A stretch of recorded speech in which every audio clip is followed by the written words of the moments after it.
Hey, what's up, everybody? This is Brendan with EVOQBIKE. We're back with Riccardo Zoidl, two-time Austrian National Champion. I couldn't get out of him what he's eating during the races. He wouldn't tell us that, but I love what his pre-race dinner is, and he's the second guy to talk about a low-fiber diet before the race. That's towards the end, but we get into the personalization of training. When has he learned the most? He's really open and honest about the mistakes he made at Trek and doing too much and focusing on race weight too much. We talk about fasted training, riding too much, which if you follow me on Strava, you know I don't want to hear about that. Making mistakes to really learn about yourself, though, and the small thing that had a big effect on his performance. So if you didn't see the first one, watch that first. This is part 2. Part 3 will be coming soon. Riccardo, drop in knowledge, man. We appreciate you. It is very interesting of man, you make a lot of great points in that statement. It's funny when two athletes do want to compare their schedule, or they want to compare, like, why does that workout seem to work better for me, or like, why does this person do that workout more often? And it's just like, you got to figure out what you respond to and what's really making you ready on race day. It goes full circle to when you're talking about, before you even had a coach, like just doing what made you feel fast, and that you could then go race on the weekend and be like, okay, I'm getting better from this. I'm not feeling so hot from that. Or it's so personalized. It's which I think is the one thing about coaching and being involved in endurance sports, is just like you see so many different, I mean, types of people, obviously, but just so many types of athletes, and it always keeps it fresh for sure. When do you think, so, you raced a lot, you've always been riding.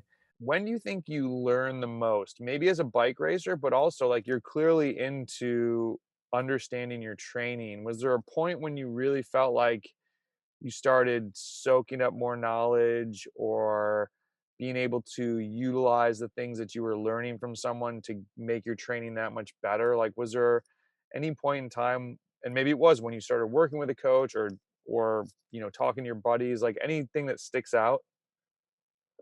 Um, I learned the last year. I learned a lot. In COVID, I was I was crazy about the podcast, and because I want to know everything.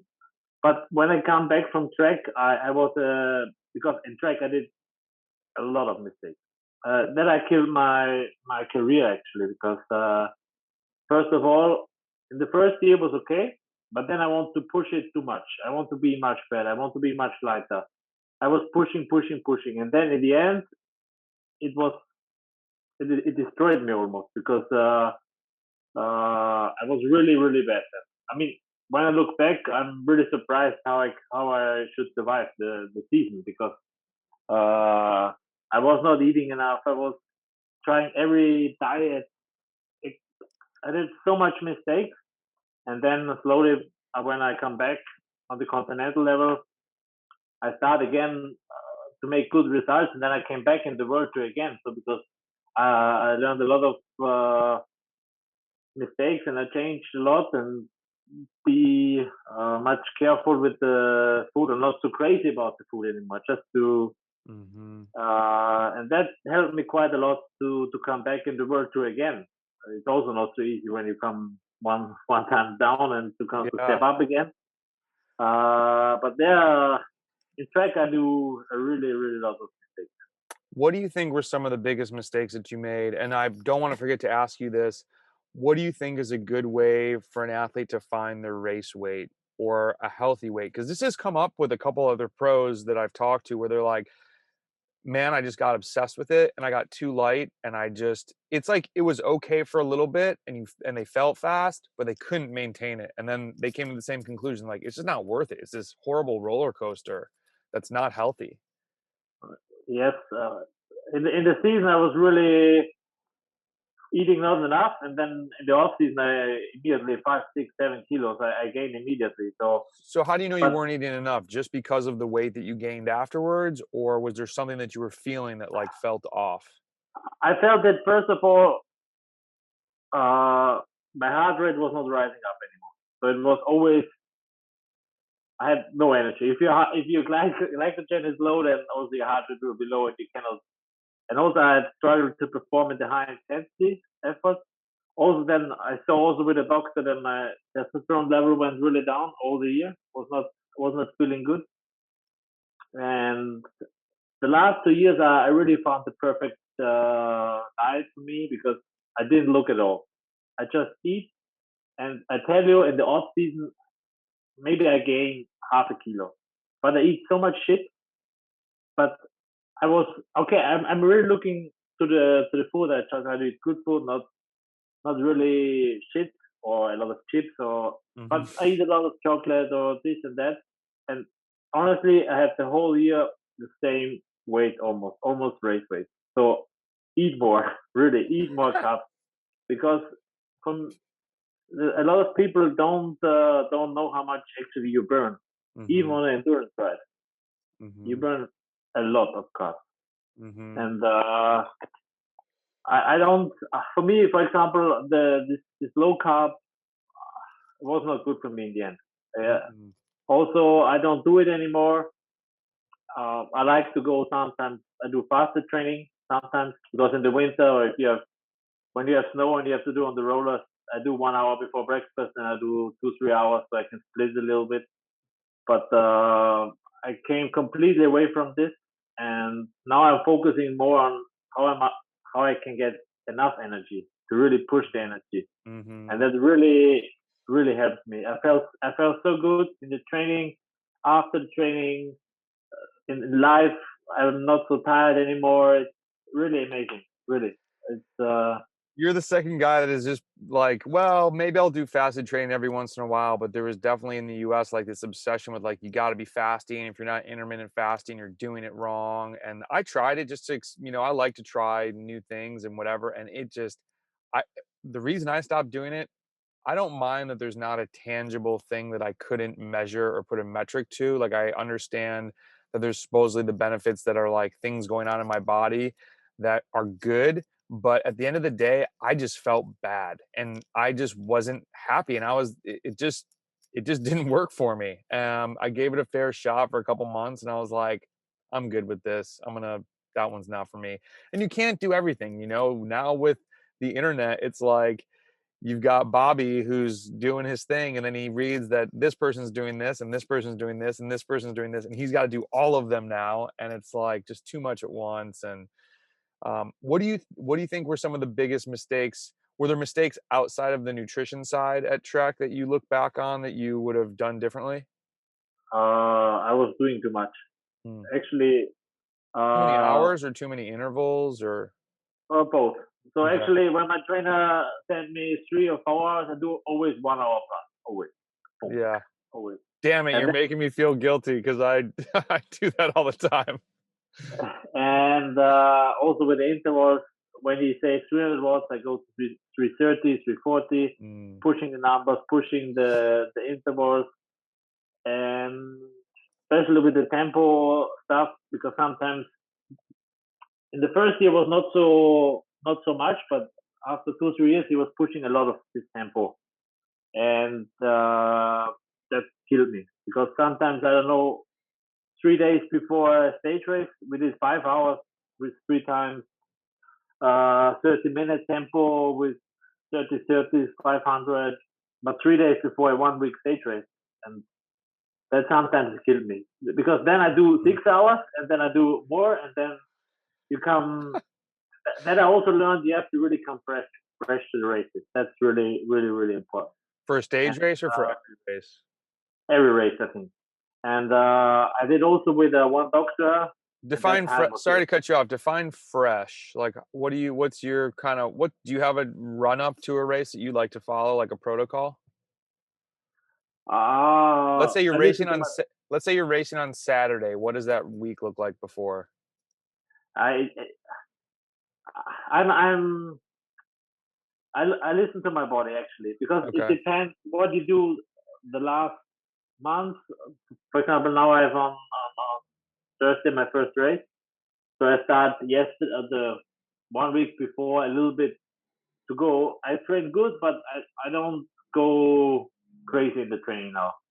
I also I ride more easy in between the intervals. I don't push it to the edge. And this week I slowly I cannot really have another really protocol. I just how I feel, because it depends what you do the last month, or you did a race. Mm-hmm. Okay, if you have to run a race to race, you don't need to do so Mm-hmm. much. You do always 1, 2, or 3 days easy after a race or a stage race, depends. Also depends how the race was.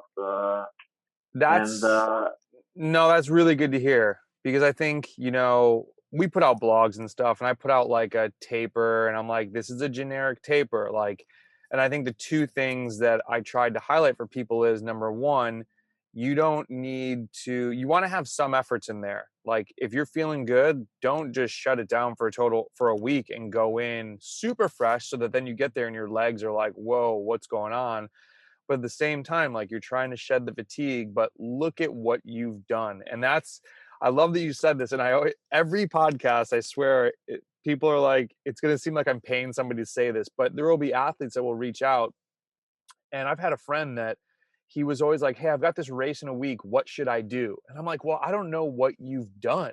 So it's hard for me to tell you where to go. Like, do you need more rest, or have you not done enough? Like, you've only got a week, like, you're kind of at where you're at. How do we keep the sword sharp?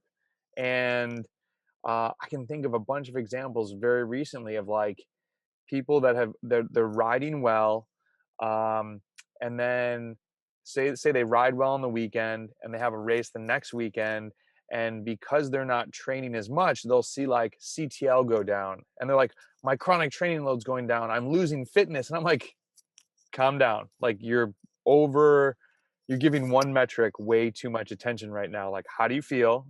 We're going to do a workout on Tuesday, and then you're going to go in and you're going to crush it on Saturday. And I think sometimes it's having ourselves like, just do a little bit less. Less is more in that situation. But like you said, you got to listen to your body and do what it feels it needs. Which is, when do you think you could do that? How far into your training do you think you could?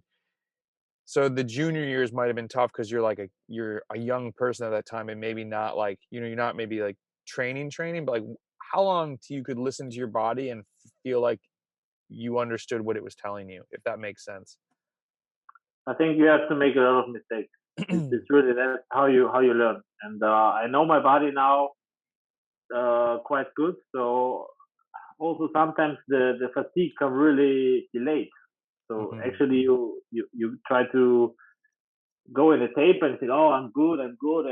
But then suddenly, boom, the second day or the third day, you feel, oh shit. I had this also.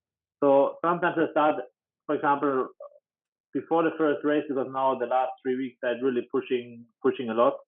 So that's why I started this time a little bit earlier to come a little bit down to see how my body reacts, and then I can do also close to the race quite good training. But yeah, yes, I think you have to make mistakes. I had a good example in 2013 where I had a good season after Tour of Austria when I won. There was the World Championship in September, so I was really pushing 6, 7 hours full gas, really crazy thing. And then I was so tired and so fucked that I do 5 days only 1 hour, and then on the weekend I won the race. I was really again on myself, but then I needed because I felt so tired. Mhm. I say I need to do 1, 2 hours easy because otherwise I blew up. And Right. then on the weekend, boom, I was fucking strong again. And but you have a feeling. And in track, I learned also that I was pushing it over the edge. And then you okay next time, okay, be careful with this training or that training. Um, How so many hours were you doing when you were like, when you talk about riding too much, how many hours a week do you think that was around? in track, Yeah. oh, I don't know because actually, what what I see in the world today, we didn't train so much from hours Okay. because also when I first get the training plan for November, December, it was like 12 hours, 14 hours, and I was thinking, make a joke because I think I'm not a junior anymore because in November I was also training a lot. But we had some periods where we trained really, really good, 30 hours or something. But in general, no, nothing crazy. Between Okay. 20, 25 hours. That's still a sometimes less. lot. No, I mean sometimes less, but yeah, but 20 hours. It's if you do 3-day blocks, you go 3 hours every day. On the rest day, maybe 1-2 hours easy, and you have Mhm. it. It's not so. It's not so crazy. What do you think is a small thing that you've changed that's had a big impact on your training? You've kind of alluded to a few different things of like, the weight and doing less. Does anything else stick out of like just a little micro change that had a macro result for you? Uh, to be more relaxed in I general. love that. And because I was always too much focused and too much crazy with the cycling, and everything has to be perfect, and I was really crazy about that. So Mhm. and then uh, also when I came in the world, I saw see all the good riders. Everybody's relaxed. Nobody's stressed. Even for example, when we come to a race, the day before, I always when I come to the hotel, oh, I need to go to the on the bike training, boom boom, and then I say no, we eat lunch and then make siesta, and then at 4 o'clock we go on the bike. Nobody was stressing. Nobody. I was already, but that now I'm more relaxed. Even if I do one time 1 hour less in training, or if I do one rest day more, I take it more easy than before. And because the training is anyway so stressful, and so you have to try to make your lifestyle also a little bit more easy and more relaxed. Sometimes I'm a little bit too relaxed now, but I don't get crazy too much now. Oh man, I need to take that lesson. I'm like, I get too like, man, a lot of people have talked about this too, which now I really need to like soak this in, like trying not to be so scheduled and like I got to do this at this time and this at this time and this at this time. And it's probably like another thing I've tried to be more flexible in my day-to-day life. It makes it more calming. And it's kind of something over the past year I've been trying to just like be more calm, not let ripples in the day like throw me for a loop. And I think that's a really good thing to hear, especially applying to race day and not wasting unnecessary energy being nervous or anxious. And so that's a really good one. No one's given that yet. I like that a lot. um what's so I can then maybe another good question that stems from that would be, since you're becoming more relaxed and like, do you have a race routine, or do you just kind of go with the flow of what the team's doing, or anything that helps you feel like, okay, I'm ready to do this? Or are you racing so often that it's just second nature? You show up at the start line and you're ready to go. No, it actually become a routine. I'm not nervous anymore, or you do the plan with the team, with the breakfast and everything. And no, I'm quite, yeah. I take the food really serious. What I have to eat, and I have to prepare everything. I do my own bottles, and to make sure that I have. Sometimes I bought by some products by myself, because sometimes the team don't have the best, or Hmm. sometimes they don't have what I want. So I What do try you to like? organize it. Sorry to cut you off. I cannot say that. Okay. No, but for example, if I don't say, tolerate like gels with a lot of fructose. So I try to make really only the malto Hmm. gels, or nowadays with the beta fuel, to really have the high carbs in the bottles. And that's the only thing I try to take care. And no, for the races, I'm not nervous. Because I always keep in my mind that even if you have to win a race, the worst thing in life than to win a race or not, Right. 100%. And so if you keep that in mind a little bit, it's much more easier always in the races. So 100%. it's yeah, then it's more easy. We're talking about food. What's your favorite pre-race dinner and then breakfast? Dinner is I do it quite simple rice. I really rice, and in the morning a little bit porridge, and also rice again. So really simple, maybe some yogurt, but So just rice for dinner? yes. If it's Wow. sometimes, because sometimes you can do this. I don't know in English the low residence diet. Like you don't eat vegetables, no salad, so you get all No the fiber. bulk you have in. I guess more or less you become also a little bit lighter, especially on the mountain stages. So that you're in the, I don't know what's the English word for the word. That you have not so much bulk Yeah. there. The like puffiness. The Adam Hansen was talking about this. A shout out to my buddy Josh. He had messaged me that, I think, have you ever heard Adam Hansen said he cuts all fiber for like 2 or 3 days before big mountain stages so that he Yeah, it's like the same that I do. Sometimes. okay. So And in general, I keep it really really simple. Really, that's really light to digest. So it's sometimes a little bit boring in a stage race, um, but I really avoid a lot of salad or just rice, maybe a little bit meat or eggs, but really really simple. And in the morning, I do only a small portion of porridge, and then I do the rice and some yogurt, and that's it. So you were talking about eating more carbs to make sure you have enough energy to fuel. Do you carb load or do you lean your diet towards carbs? Or it sounds like you don't eat that much. And I'm like really curious about this. No, I eat a lot. I eat all the time. Okay, thank you. I I do a needed to lot hear of that. no, I do a lot of snacking. I say I don't eat big portion for dinner or lunch, but in between I eat all the time. What are your snacks? Wow, from yogurt, rice cakes, chocolate biscuits, like all the time. It's what I found.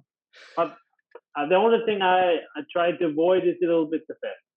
Okay. No, I'm not crazy, but I think you can overshoot it quite easy. Mm-hmm. If you eat the chips or a lot of chocolate or a lot of like the cake, a lot of cream or something, then you can really overshoot your calories. But because during the day you get anyway a lot of fat, the Mm-hmm. oats, the eggs there, and the olive oil on salad. So that I'm only looking a little bit that I don't overshoot it with the fat. That's the only thing. Ooh, that was a good one. Thanks, Riccardo. Really appreciate your insights. And hey, everybody, if you are listening on iTunes, can you take a quick second and leave us a review? Hopefully, it's a 5-star one. And for everybody out there, please share this with a friend. Tell somebody what we're doing. We're just trying to help you get faster, become a better cyclist. And we really appreciate your help. Thanks so much. Have a great day, guys. We'll be back with part 3 later in the week.